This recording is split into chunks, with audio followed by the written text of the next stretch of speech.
Hello friends, எல்லாரும் எப்படி இருக்கீங்க?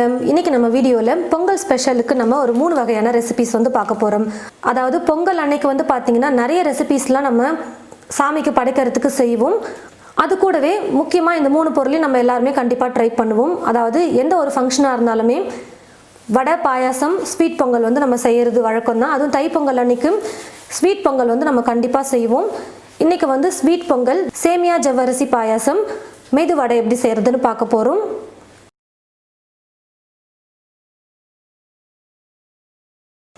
சேமியா ஜவ்வரிசி பாயாசத்துக்கு வந்து பார்த்தீங்கன்னா 1 கப் சேமியா எடுத்திருக்கேன், 3/4 கப் அளவுக்கு ஜவ்வரிசி எடுத்திருக்கேன். ஜவ்வரிசி வந்து பார்த்தீங்கன்னா நல்லா ரொம்ப குட்டி குட்டியாக பொடியாக இருக்கும் பாருங்க, அந்த மாதிரி தான் நான் எடுத்து வச்சிருக்கேன். ஸ்டவ்வை பற்ற வச்சுக்கிட்டு ஸ்டவ் மேலே ஒரு கடாய் வச்சுட்டு கடாய் சூடு ஏறினதுக்கு அப்புறமா எடுத்துருக்கிற சேமியாவை கொஞ்சம் லைட்டாக வறுத்துக்கிறேன்.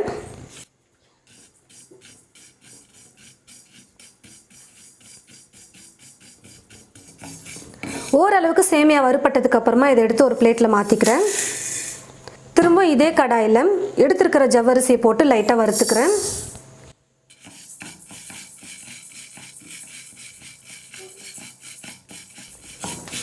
ஜவ்வரிசி வந்து பார்த்தீங்கன்னா ஸ்டவ்வை மீடியம் ஃப்ளேமில் வச்சுக்கிட்டு ஒரு 3 நிமிஷத்துக்கு நல்லா வறுத்து எடுத்துக்கிட்டேன். இப்போ ஸ்டவ் ஆஃப் பண்ணிவிட்டு இதையும் ஒரு பிளேட்டில் மாற்றிக்கிறேன். இப்போ ஸ்டவ்வை பற்ற வச்சுக்கிட்டு ஸ்டவ் மேலே பாயாசம் செய்கிறதுக்கு ஒரு பாத்திரம் எடுத்து வச்சுருக்கேன். இப்போ இந்த பாத்திரத்தில் தண்ணி சேர்த்துக்க போகிறேன். கிட்டத்தட்ட 1 லிட்டர் அளவுக்கு நான் தண்ணி எடுத்திருக்கேன். பாயாசம் உங்களுக்கு எந்த அளவுக்கு வேணும், கெட்டியாக வேணுமா இல்லை தண்ணியாக வேணுமான்னு பார்த்து நீங்கள் தண்ணி சேர்த்துக்கோங்க. தண்ணி நல்லா கொதிக்கட்டும். தண்ணி நல்லா காஞ்சதுக்கு அப்புறமா வறுத்து எடுத்து வச்சிருக்கிற ஜவ்வரிசியை இதில் சேர்த்துடுறேன். ஜவ்வரிசி வந்து பார்த்தீங்கன்னா 3/4 பதத்துக்கு வேகிற வரைக்கும் நம்ம குக் பண்ணிக்கலாம். பாருங்க ஃப்ரெண்ட்ஸ், ஜவ்வரிசி வந்து நல்லா வெந்து வந்திருக்கு 3/4 பாகத்துக்கு. கையில் கொஞ்சம் எடுத்து மசிச்சு பார்த்தோம்னா தெரியும் வெந்திருக்கா இல்லையான்னு சொல்லிட்டு. இப்போ இது கூட வறுத்து எடுத்து வச்சிருக்கிற சேமியாவை சேர்த்துக்கிறேன். இப்போ இது கூடவே ஒரு சிட்டிகை அளவுக்கு உப்பு சேர்த்துக்கிறேன். எந்த ஒரு ஸ்வீட் செய்யறதா இருந்தாலும் கொஞ்சம் உப்பு சேர்த்துக்கணும். இப்போ சேமியா வந்து பார்த்தீங்கன்னா நல்லா வெந்து வரட்டும், அது வரைக்கும் குக் பண்ணிக்கலாம்.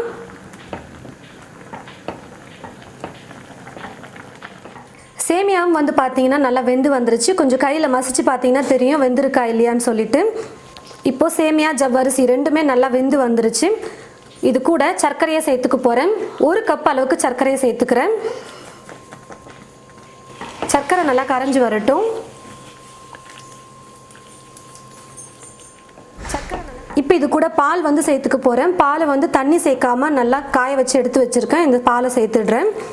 உங்களுக்கு பாலோடைய ஃப்ளேவர் பிடிக்கும்னு நினச்சிங்கன்னா நீங்கள் நிறையா சேர்த்துக்கோங்க.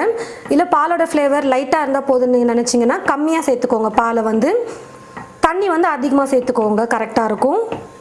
நான் வந்து பால் அதிகமாக சேர்த்து செய்கிறேன். பால் சேர்த்து ரொம்ப நேரம் குக் பண்ணக்கூடாது. சும்மா லைட்டாக குக் பண்ணிவிட்டு முந்திரி திராட்சை இதில் சேர்த்துட்டோம்னா போதும். பால் சேர்த்ததும் இன்னொரு பக்கம் ஸ்டவ்வில் ஒரு குட்டி பேன் வச்சுட்டு இதில் 1 ஸ்பூன் அளவுக்கு நெய் சேர்த்துக்கிறேன். நெய் நல்லா காஞ்சதுக்கு அப்புறமா கொஞ்சமாக முந்திரி சேர்த்துக்கிறேன். உங்களுக்கு நெய்யோட ஃப்ளேவர் பிடிக்கும்னு நினச்சிங்கன்னா 2 ஸ்பூன் சேர்த்துக்கோங்க. நான் 1 ஸ்பூன் தான் சேர்த்துருக்கேன்.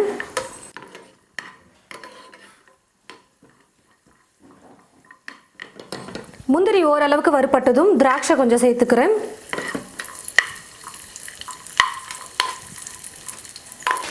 முந்திரி திராட்சை ரெண்டும் நல்லா வறுப்பட்டதுக்கு அப்புறமா இப்போ இதை நம்ம பாயாசத்தில் சேர்த்துடலாம். இது கூடவே ஏலக்காய் தூள் கொஞ்சம் சேர்த்துக்கிறேன். இப்போ சேர்த்துருக்கிற முந்திரி திராட்சை ஏலக்காய் தூள் எல்லாத்தையும் சேர்த்து நல்லா கலந்து கொடுத்துட்டு ஸ்டவ் ஆஃப் பண்ணிடலாம். சேமியா ஜவ்வரிசி பாயாசம் ரெடி ஆயிடுச்சு.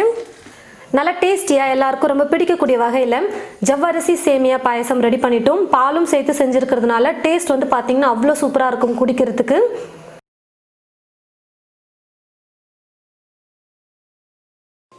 உளுந்து வடை செய்யறதுக்கு உளுத்தம்பருப்பு வந்து நான் 300 கிராம் எடுத்திருக்கேன். பருப்பை வந்து குறைஞ்சபட்சம் 2 மணி நேரத்துக்கு நல்லா தண்ணியில் ஊற வச்சுட்டு நல்லா கழுவிட்டு கொஞ்சம் கூட தண்ணியே இல்லாமல் இந்த மாதிரி வடிகரண்டில் போட்டு வச்சுருக்கேன். தண்ணி வந்து கொஞ்சம் கூட இருக்கக்கூடாது வடை செய்யறதுக்கு. ரொம்ப தண்ணியாக இருந்ததுன்னா ரொம்ப மாவு இலக்கமாக போயிடும். நல்லா தண்ணி இல்லாமல் வடித்து எடுத்துட்டு நம்ம அதுக்கப்புறமா மாவு ஆட்டணும். எப்போவுமே வடை செய்யறதுக்கு ஒரு மிக்ஸி ஜார் எடுத்துக்கிட்டு அந்த மிக்ஸி ஜாரில் உளுத்தம்பருப்பை சேர்த்துக்கிறேன். தண்ணியே சேர்க்காம பருப்பை வந்து நல்லா அரைச்சிக்கோங்க, நைஸாக அரைச்சி எடுத்துக்கணும். ஒருவேளை அரைப்படலை அப்படின்னா 1 ஸ்பூன் இல்லை 2 ஸ்பூன் அளவுக்கு தண்ணி சேர்த்துக்கோங்க. தண்ணி வந்து ரொம்ப அதிகமாக சேர்க்கக்கூடாது. நல்லா கெட்டியாக மாவு அரைச்சி எடுத்துக்கணும். தேவைப்பட்டால் மட்டும் தண்ணி சும்மா 1 ஸ்பூன் இல்லை 2 ஸ்பூன் சேர்த்துக்கோங்க. கடைசியாக நான் வந்து இப்போ இது கூட பச்சை மிளகாவையும் சேர்த்து அரைச்சிக்க போகிறேன். ஒரு சிலர் வந்து பச்சை மிளகா போடும்போது எடுத்து வச்சுட்டு சாப்பிடுவாங்க. அதே நம்ம பருப்போடு சேர்த்து பச்சை மிளகாவை அரைச்சிட்டோம்னா நல்லா காரமாகவும் இருக்கும் சாப்பிட்றதுக்கு. பச்சை மிளகாவை எடுத்து போட்டு சாப்பிட்ற வேலையும் இல்லை. நான் வந்து இப்போ ஒரு 3லேருந்து 4 பச்சை மிளகாய் எடுத்து வச்சுருக்கேன். இது கூடவே மீதி இருக்கிற உளுத்தம்பருப்பையும் சேர்த்து நல்லா நைஸாக அரைச்சி எடுத்துக்கிறேன். எடுத்திருந்த எல்லா உளுத்தம்பருப்பையும் நான் வந்து மிக்சியில் போட்டு நல்லா நைஸாக அரைச்சி எடுத்துக்கிட்டேன். மெதுவடைக்கு வந்து பருப்பு நல்லா நைஸாக அரைச்சி எடுத்துக்கணும். இப்போ இது கூட உப்பு தேவையான அளவுக்கு சேர்த்துக்கிறேன். சோடா உப்பு ஒரு 2-3 சிட்டிகை அளவுக்கு சேர்த்துக்கிறேன். நான் எடுத்துருக்கிற உளுத்தம்பருப்புக்கு ஒரு 4 ஸ்பூன் அளவுக்கு அரிசி மாவு சேர்த்துக்கிறேன். கரெக்டாக இருக்கும். ஒரு வெங்காயம் எடுத்து பொடியாக நறுக்கி வச்சுருக்கேன். அந்த வெங்காயமும் சேர்த்துக்கிறேன். பொடியாக நறுக்கிய கொத்தமல்லி, பொடியாக நறுக்கிய கருவேப்பிலை கொஞ்சம். இப்போ இது எல்லாத்தையும் சேர்த்து நல்லா மிக்ஸ் பண்ணிக்கலாம்.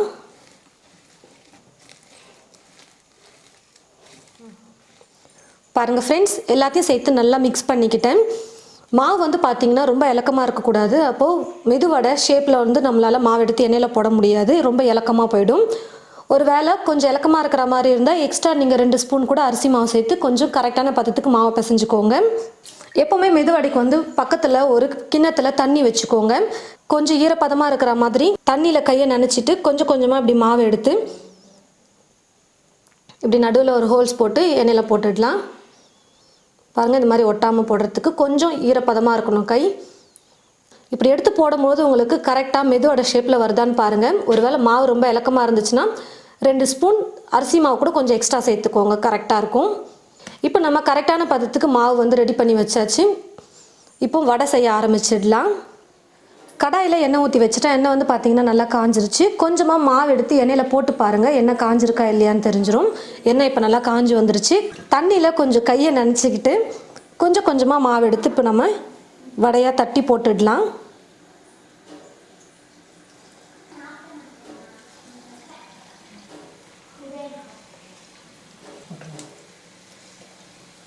ஸ்டவ்வை ஃபுல்லாக வைக்காமல் மீடியம்லேயும் வைக்காமல் கொஞ்சம் லைட்டாக குறைச்சிக்கோங்க.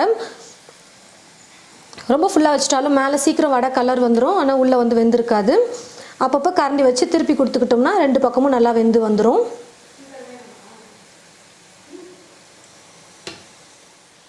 பாருங்கள் ஃப்ரெண்ட்ஸ், வடை வந்து 2 பக்கமும் நல்லா வெந்து மேலேயும் நல்லா கலர் வந்துருச்சு. இப்போ நான் எடுத்துடுறேன்.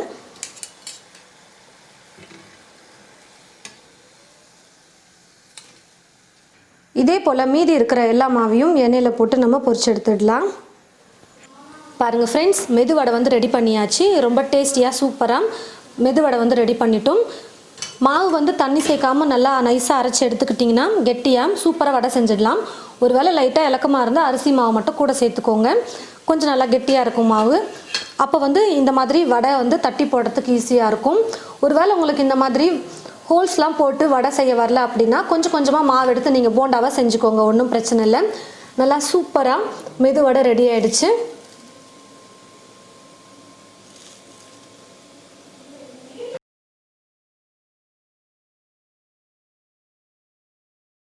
சக்கரை பொங்கல் செய்கிறதுக்கு நான் வந்து இப்போது ஒரு பாத்திரம் எடுத்து வச்சுருக்கேன். நிறைய பேர் வந்து பொங்கல் அன்னைக்கு பானையில் வைப்பாங்க. அப்படி இல்லைன்னா இந்த மாதிரி ஒரு பாத்திரத்தில் பொங்கல் வைப்பாங்க. ஒரு சிலர் தான் வந்து குக்கரில் சக்கரை பொங்கலை செஞ்சு சாமிக்கு வச்சுருவாங்க. முடிஞ்ச அளவுக்கு எல்லாருமே பாத்திரத்தில் தான் செய்வாங்க, இல்லை பானையில் செய்வாங்க. அதுக்காக நான் வந்து பாத்திரத்தில் எப்படி சக்கரை பொங்கல் செய்யணும் அப்படின்றதுக்காக நான் வந்து இப்போ நான் செஞ்சு காட்ட போகிறேன். இந்த கிளாஸில் வந்து பார்த்திங்கன்னா 1 கிளாஸ் பச்சரிசியும் 1/2 கிளாஸ் பாசிப்பருப்பும் நான் எடுத்து வச்சுருக்கேன். இப்போ இதே கிளாஸில் தண்ணி வந்து அளந்து சேர்த்துக்கலாம். நிறைய பேர் வந்து பார்த்திங்கன்னா சக்கரை பொங்கலுக்கு பால் கூட சேர்ப்பாங்க. நான் வந்து இன்றைக்கி பால் சேர்க்க போகிறதில்ல. ஒரு வேளை நீங்கள் பால் சேர்த்து செய்கிற மாதிரி இருந்தால் 1 கிளாஸ் பால் வந்து சேர்த்துக்கோங்க. தண்ணியை 1 கிளாஸ் கம்மி பண்ணிவிட்டு மொத்தமாக 6 கிளாஸ் அளவுக்கு நான் தண்ணி சேர்த்துக்கிறேன். நீங்கள் பால் சேர்த்து செய்கிறதா இருந்தால் 1 கிளாஸ் பால் 5 கிளாஸ் தண்ணி வந்து சேர்த்துக்கோங்க. கரெக்டாக இருக்கும். தண்ணி நல்லா கொதிக்கட்டும். பாத்திரம் வந்து பார்த்திங்கன்னா நல்லா கொஞ்சம் பெரிய பாத்திரமாகவே எடுத்துக்கிட்டிங்கன்னா நல்லா தாராளமாக கலந்து கொடுக்கறதுக்கு ஈஸியாக இருக்கும்.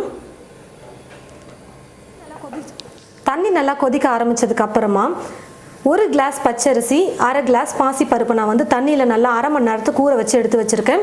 இப்போ தண்ணி இல்லாமல் வடித்து இந்த தண்ணி கொதிக்கிற தண்ணியில் சேர்த்துடலாம். இப்போ அரிசியும் பருப்பும் நல்லா வெந்து வரட்டும்.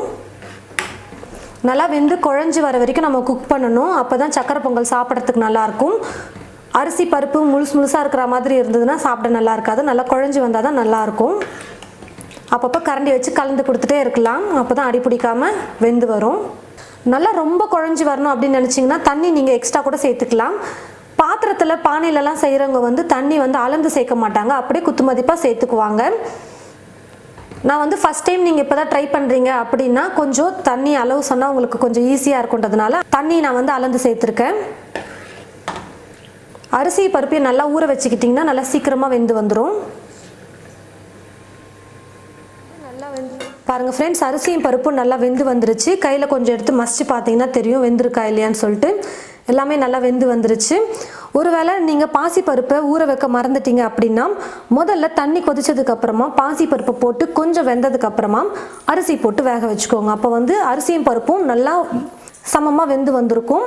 இப்போ நான் வந்து அரிசி பருப்பு ரெண்டுமே நல்லா வேகிற வரைக்கும் நான் வந்து குக் பண்ணி எடுத்துட்டேன்.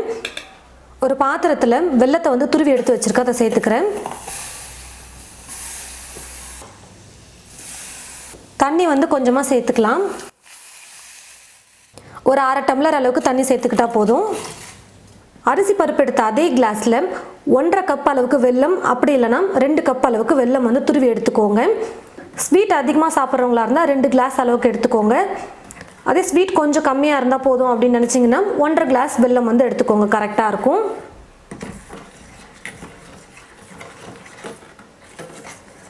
வெல்லம் வந்து பார்த்திங்கன்னா நல்லா கரைஞ்சி வந்துருச்சு.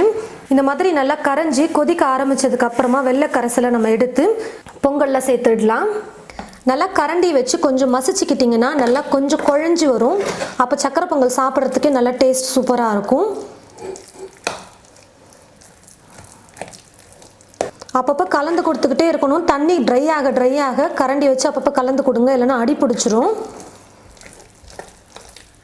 இப்போ கரைச்சி வச்சுருக்கிற வெள்ளை கரைசலை வடிகட்டிட்டு சேர்த்துக்கலாம். வெள்ளத்தில் வந்து பார்த்தீங்கன்னா தூசி கல்லெல்லாம் இருக்கும், அதனால் எப்போவுமே கரைச்சிட்டு வடிகட்டிட்டு அதுக்கப்புறமா சேர்த்துக்கலாம். இப்போ எல்லாத்தையும் சேர்த்து நல்லா கலந்து கொடுத்துட்றேன்.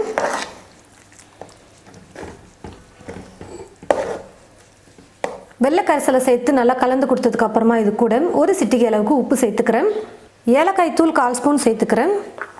ரெண்டையும் நல்லா சேர்த்து கலந்து கொடுத்துட்டு ஒரு 2 நிமிஷத்துக்கு நம்ம ஸ்டவ்வை மீடியம் ஃப்ளேமில் வச்சுட்டே குக் பண்ணிக்கலாம். இன்னொரு பக்கம் ஸ்டவ்வில் வந்து முந்திரி திராட்சையை நெய்யில் வந்து வறுத்து எடுத்துக்க போகிறேன். அது வரைக்கும் சக்கரை பொங்கல் வந்து நல்லா குக் ஆகட்டும். இன்னொரு பக்கம் ஸ்டவ்வில் வந்து கொஞ்சம் ஒரு 4-5 ஸ்பூன் நெய் சேர்த்துக்கிட்டு அதில் கொஞ்சம் முந்திரியும் கொஞ்சம் உலர் திராட்சையும் போட்டு நல்லா பொன்னிறமாக நான் வந்து வறுத்து எடுத்து வச்சுட்டேன். இப்போ நெய்யோடு சேர்த்து இதை சேர்த்துடுறேன். இப்போ இது எல்லாத்தையும் சேர்த்து நல்லா கலந்து கொடுத்துக்கிறேன். நெய் வந்து உங்களுக்கு எவ்வளோ வேணுமோ நீங்கள் அந்த அளவுக்கு சேர்த்துக்கலாம். நான் வந்து இப்போ ஒரு 5 ஸ்பூன் அளவுக்கு சேர்த்துருக்கேன். சூடு ஆற வந்து பார்த்தீங்கன்னா சக்கரை பொங்கல் நல்லா கெட்டி ஆகிட்டு வந்துடும். இப்போ பார்க்க தான் கொஞ்சம் இலக்கமாக இருக்கிற மாதிரி இருக்கும். நீங்களும் வரக்கூடிய பொங்கலுக்கு உங்களுடைய வீட்டில் பாத்திரத்தில் இல்லை பானையில் வந்து பொங்கல் வைக்கிறீங்கன்னா இந்த அளவுகளை கொண்டு நீங்கள் செய்யுங்க, கரெக்டாக இருக்கும். ஒரு சிலர் வந்து வெல்லத்தை வந்து கரைக்காமல் அப்படியே சேர்த்துக்குவாங்க. அப்படி இருக்கும்போது நீங்கள் தண்ணி வந்து கொஞ்சம் பொங்கல் செய்வீங்க பார்த்தீங்களா முன்னாடி, அப்போ வந்து ஒரு 1/2 கிளாஸ் இல்லை 1 கிளாஸ் எக்ஸ்ட்ரா வச்சுக்கோங்க.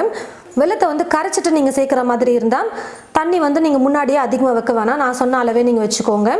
இந்த ஒரு டிப்ஸை மட்டும் ஃபாலோ பண்ணிங்கன்னா போதும், நல்லா டேஸ்டியாக சக்கரை பொங்கல் ரெடி ஆகிடும். ஸ்வீட் அதிகமாக வேணும்னா 2 கிளாஸ் சேர்த்துக்கோங்க வெல்லத்தை. ஸ்வீட் கம்மியாக சாப்பிட்றவங்க 1.5 கிளாஸ் வெல்லம் சேர்த்துக்கோங்க, கரெக்டாக இருக்கும்.